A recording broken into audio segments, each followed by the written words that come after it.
Muito obrigada, Sérgio. Muito bom. Boa noite também ao pessoal que está em casa. Vocês já estão até acostumados, né? Sempre que eu falo, meu Deus, segunda-feira de novo.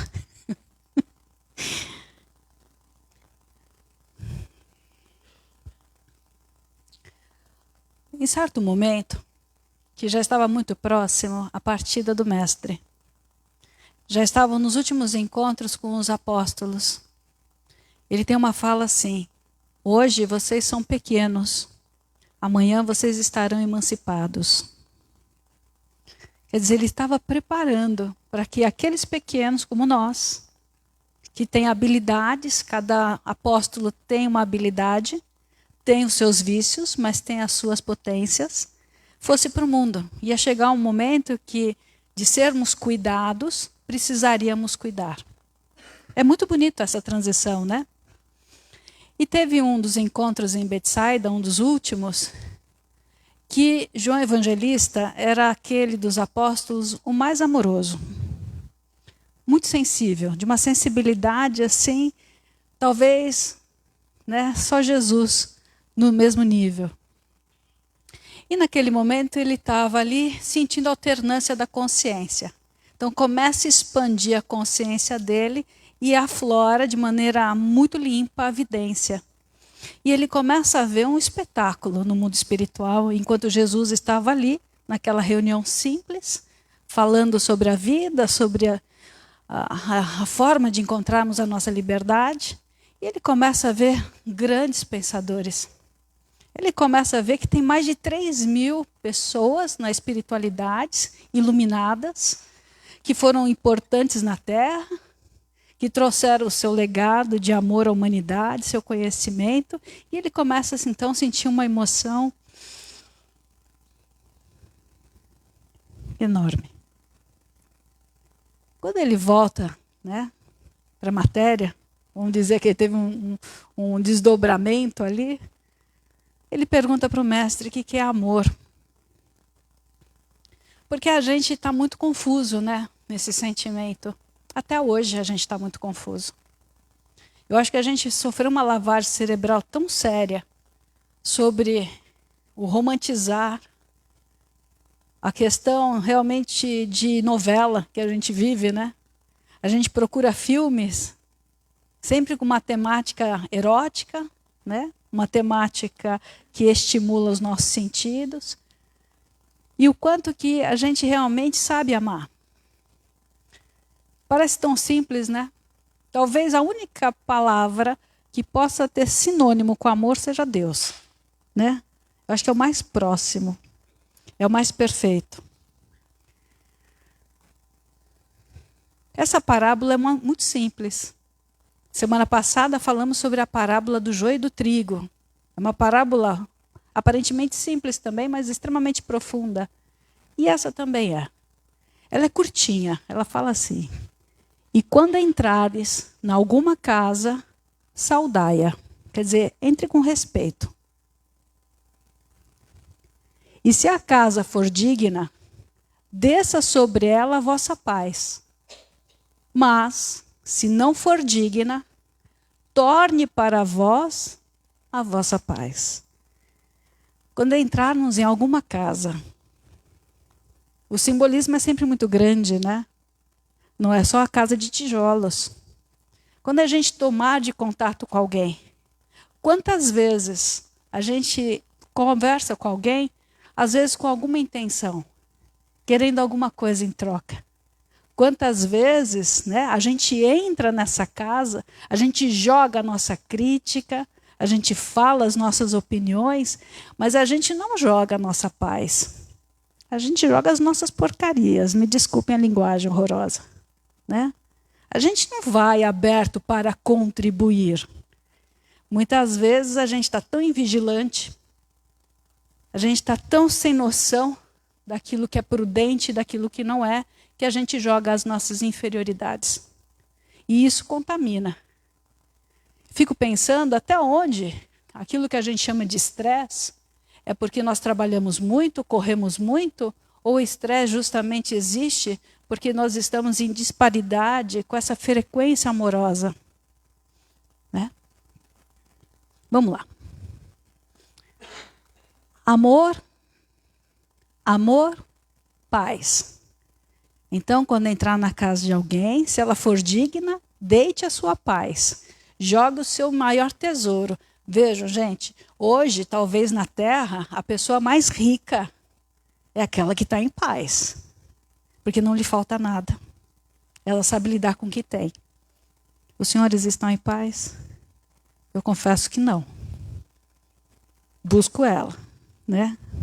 A gente tem o roteiro, onde encontrar essa paz. Mas como a gente consegue desviar? Como a gente deixa entrar perturbação na nossa cabeça? O amor, então, ele se torna abusivo. Ele impõe uma condição. Já estudamos aqui o livro do Divaldo com a Joana de Ângeles, Sexo e Consciência. A sexualidade é uma responsabilidade muito grande, mas infelizmente nós ainda não entendemos isso. E quando nós nos comunicamos com alguém, nós estamos trocando libido. Yara, mas eu estou dando aula. Yara, mas eu estou prestando um serviço. Yara, mas eu estou fazendo algo que eu não estou com pensamento na libido. Não, não é esse desejo. Mas nós projetamos a carga de energia que nós temos na alma. Quando entrar em alguma casa, ofereça a tua paz. Quer dizer, o seu conhecimento, o seu conteúdo. E às vezes a gente não percebe que a gente está cheio de coisas que não são legais. E aí entramos, então, numa correspondência vibratória muito pesada. Começamos a atrair problemas na forma de situações ou até na convivência com pessoas problema. Não é comum a gente falar, nossa, quanto mais rezo, mais assombração aparece? Quanto mais eu quero, eu só encontro parceiros, trabalho, afetivos na vida com esse perfil. Será que é a lei do acaso, gente? Muito bom. E o amor é uma atitude respeitosa no dar e receber. Às vezes, a gente, na nossa prepotência, a gente acha que aquela pessoa que assumiu um compromisso conosco, ela tem a obrigação de nos servir. A partir do momento que a gente, no nosso egoísmo, no nosso orgulho, a gente acha que essa pessoa, seja um filho, um companheiro, um pai, uma mãe, um amigo, tem que estar lá à nossa disposição. Não é uma loucura da nossa parte? Pensando assim, não é? E a gente faz, mesmo sabendo. Então, eu pego essa pessoa que eu digo que eu amo e deixo ela de enfeite na minha vida, porque já está consolidado na minha cabeça, delirante, de que eu tenho um acordo que essa pessoa vai ser incondicional comigo. E às vezes eu esqueço que eu não fui incondicional com ela. Eu me permito fantasiar situações, eu me permito desrespeitar e tratar a pessoa às vezes como uma samambaia. Então não é mais dar e receber. Não é porque eu levo dinheiro para casa, né? Não é porque a gente comunga o mesmo ambiente que a gente está tendo troca. Quantas pessoas hoje estão sofrendo com a solidão a dois? Não tem diálogo. E não é diálogo só de conversar. É diálogo de entender. Não há entendimento. Não há respeito. Então o que vai acontecendo com a gente, né? A gente vai entrando no abuso. Torne para vós a vossa paz. Então, se essa casa não for digna, se ali não é um lugar, um ambiente digno para você usar a sua vibração, retoma para você. Amor é uma energia constante. Não é torneira que a gente abre e fecha. Ela é uma energia que sai pelos nossos poros. O tempo todo nós estamos canalizando essa vibração. Quando congestionamos essa vibração, nós adoecemos. Então, a doença é o congestionamento da energia do amor. Quando não encontra receptividade, porque não é digno desse amor, a energia volta para a fonte. Então, por isso que fala que aquele que dá é que recebe. É aquele que vibra que é o afortunado. Na questão da física quântica, fala exatamente isso. A sincronicidade é a frequência dos afins. A vida vai trabalhar nessa afinidade. Então, se sua vida está tendo problema, Se você está se esforçando com algo, não está acontecendo imediatamente. Se você começa a entrar nas raias de perder a fé, porque falou assim, Yara, olha, eu estou com um problema. A Yara fala assim, faz o evangelho no lar, tome passe, lembre de rezar um pouquinho mais. Aí a pessoa faz tudo isso. Só que ela não faz com amor, ela faz com temor. Com medo de que as coisas dela não saiam do lugar. Né? Então a gente não faz com sentimento de confiança na vida. A gente faz com sentimento pesado. Né? Funciona? Não. Não devemos nos preocupar em receber esse amor de volta. Nem do outro, nem da vida, nem de Deus. Quando a gente realmente canaliza a nossa função pela ética, quando a gente canaliza a nossa vida realmente para viver aquilo que deve ser vivido, mesmo que a gente não tenha aplausos, mesmo que a nossa vaidade não seja instigada, o que a gente vai receber de volta? A verdade. Qual é essa verdade? A gente se respeita mais. Não romantize aquilo que te machuca. A culpa é minha, vou tentar melhorar para você me amar. Legal, né? Mesmo sabendo que a culpa não é. A culpa é sempre de tudo. A gente fica preso a um afeto frágil, cheio de promessas de mudança. Sabe intuição? Aquele pensamento, aquela sensação que nos adverte, nos chama atenção a algo sombrio e que a gente fala assim, não, isso vai passar. Não, isso deve ser bobagem na minha cabeça. Intuição é sempre uma advertência do nosso sentido mais interno. Esse farol da nossa consciência que já funciona. Mas a gente não presta atenção nesse sentido. E a gente ultrapassa essas advertências.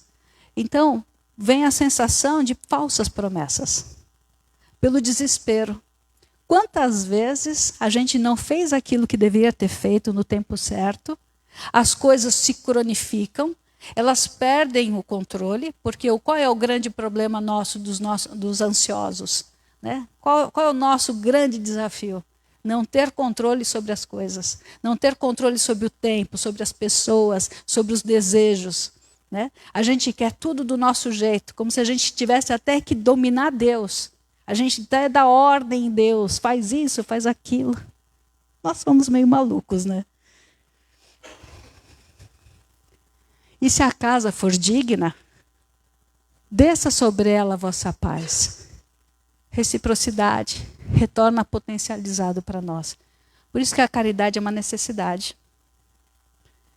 Se a gente comete um equívoco, eu não gosto da palavra pecado, né, porque eu acho que a gente trouxe muitas interpretações em cima do que é certo, do que é errado, e pecado virou uma prisão. E eu acho que a gente tem que começar a abrir essas prisões, né? Então, quando a gente age de uma maneira equivocada, a gente vai ter que corrigir. Porque a gente já aprendeu que quando a gente planta, a gente tem que colher, correto? Mas vamos imaginar, então, que eu fiz algum delito e eu fui entregue ao juiz. E ele vai analisar o meu caso. A Yara fez isso, agiu assim, assado, atenuantes, agravantes. Aí chega o momento e fala assim, olha, Yara, era para você estar presa, mas eu não vou te prender. Eu vou te trazer trabalho comunitário. 50 reencarnações de trabalho comunitário.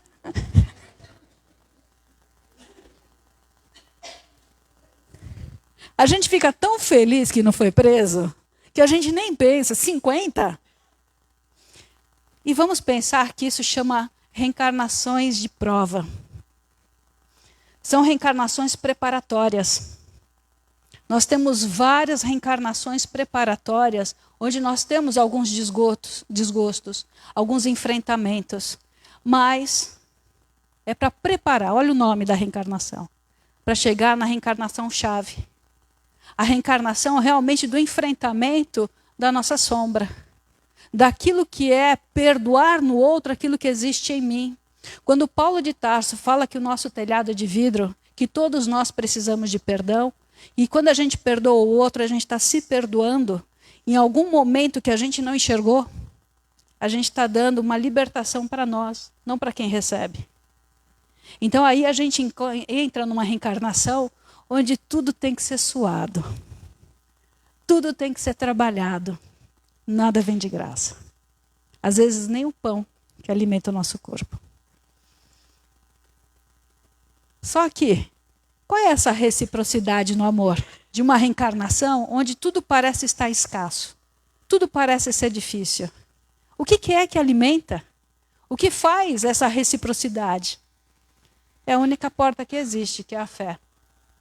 Só que a gente usa a fé de uma forma errada. A nossa fé é imediatista.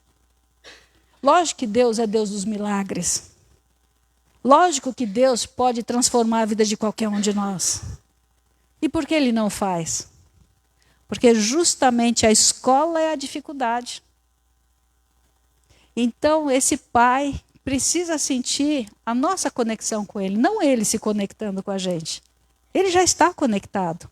Cada célula do nosso corpo é uma partícula desse pai. Só que nós esquecemos. E aí nós precisamos acreditar que é possível viver mesmo sem aquilo que era tão precioso para a gente. É possível viver mesmo com todo o nosso planejamento de vida sofrendo revertério. É possível viver mesmo que a saúde nos falte. É possível viver mesmo que eu não tenha o amor da minha vida do meu lado. É possível viver mesmo que eu não tenha as condições financeiras que eu gostaria. Que eu tenha que viver longe de alguma coisa importante para mim. É possível. Mas o orgulho faz a gente acreditar que é impossível viver se não for como a gente quer. É assim que a gente morre por dentro, porque a gente para de sonhar. Já que nós somos tão críticos, e se eu sonho, eu não sou obedecida, olha só, né? Não sou obedecida imediatamente, então não quero nem sonhar mais. Olha como nós somos duros. Olha só um exemplo, né? Imagina uma mãe que pega seu filho, sua filha mentindo. O amor direcionado, esse amor crístico que está em nós, será manifestado em forma de repreensão. A bronca é um sinal de atenção. Né? Dar bronca com o intuito não de punir. Não a bronca na raiva porque você está me magoando, porque você está me deixando numa situação embaraçosa como pai ou como mãe. A repreensão no sentido de redirecionar. Ser recolocado no caminho. Quando essa mãe recoloca seu filho no caminho, será manifestado de forma de repreensão, é direcionado para a postura saudável, corrigindo as consequências da mentira. Quantos de nós só deixamos de fazer algo ruim pelo medo da punição? Quantos de nós não entramos em falcatruas, não porque eu não quero ter o ganho daquela falcatrua, é porque eu tenho medo de ser presa. E não porque eu entendo que não se deve lesar a quem quer que seja. Não é assim? Então nós ainda precisamos nos educar para educar. Essa mãe, ela precisa entender qual é o peso de viver com a mentira. Para entender como reposicionar essa criança, esse jovem, esse adulto, para que ele não passe a viver mentindo para si mesmo. Criando ilusões, fantasias de ganho fácil. Vocês vejam que a gente está reencarnado num país. É muito bonito o nosso país. Ele é muito fértil. Ele é tão fértil que a gente é criativo. E a gente mente muito porque somos criativos. É tão bom, nosso país é tão possível, nos dá tanta condição de liberdade que a gente quer o ganho fácil. Né? Então nós temos essa sombra de tentar dar um jeitinho nas coisas. E hoje, todos nós que fizermos remendos na nossa vida, seja onde for, ele não vai segurar. Amar ao próximo como a si mesmo. E devido ao desvirtuamento desse princípio crístico, o amor virou uma obrigação. Nós temos o Dia das Mães, que não é um dia realmente para amar a mãe. É um dia para comprar um presente. Vira comercial, né? Será que todo filho ama sua mãe? Dia dos pais, dia dos avós, dia das crianças. Nós temos todos os dias possíveis. Será que é porque a gente festeja o amor ou é um jeito da gente ter um feriadinho? E aí é um processo que a gente anula nossas emoções verdadeiras e passamos a fabricar pseudo-sentimentos, pseudo-afeto. Ficamos indiferentes, frios, esperando receber. Eu quero que outro me admire, eu quero que o outro me respeite. E quando eu tenho qualquer possibilidade de pisar fora do compromisso, pisar fora do respeito que eu devo ao outro, eu não penso duas vezes, eu deixo me levar. É grave, né? Sinais, então, de viver abuso. Abuso não é só apanhar fisicamente. Abuso é quando na relação não é dar e receber. Um sempre dá mais e o outro sempre quer ser bajulado. Invasão de privacidade. É um absurdo. Olha, se você me ama mesmo, dá a senha do seu celular. Dá até um falar.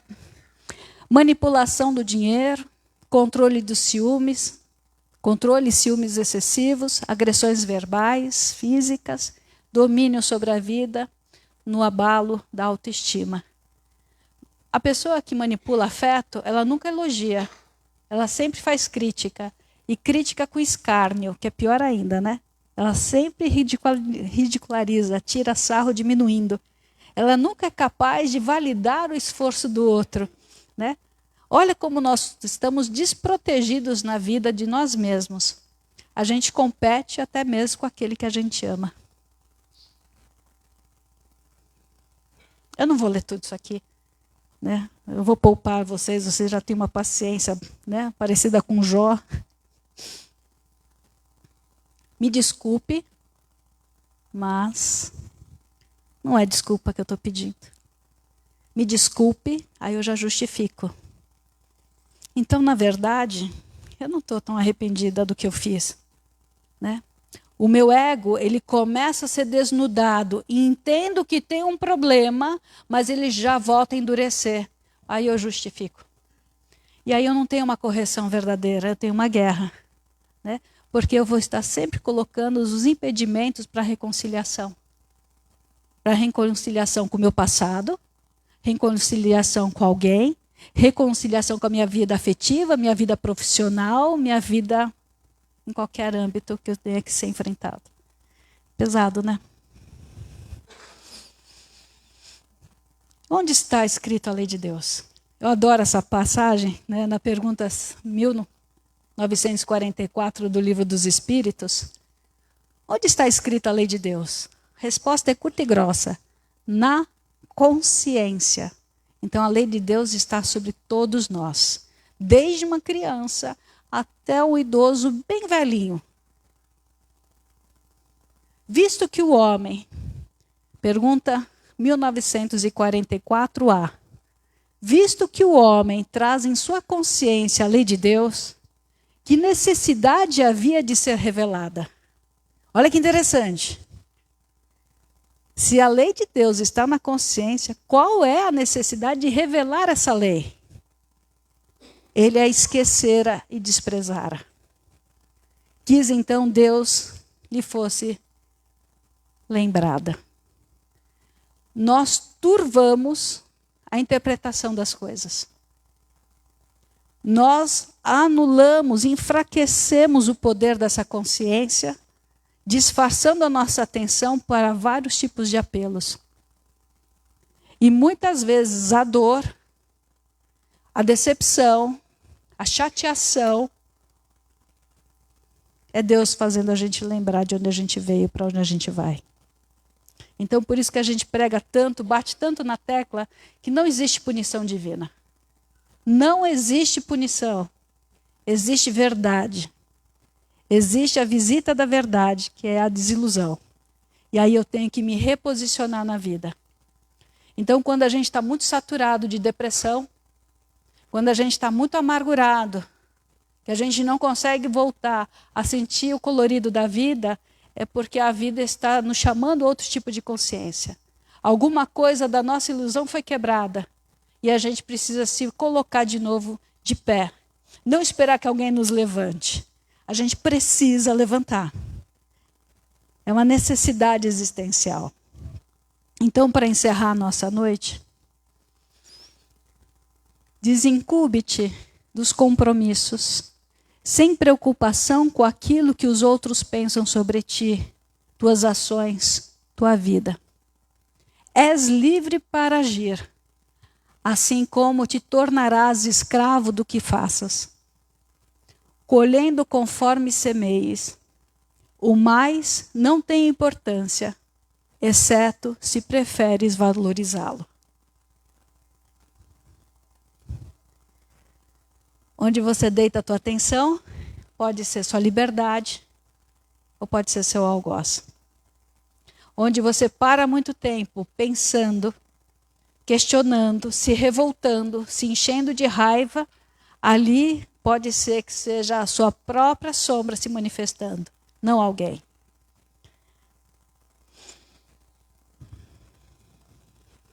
Assisti alguns filmes esse final de semana.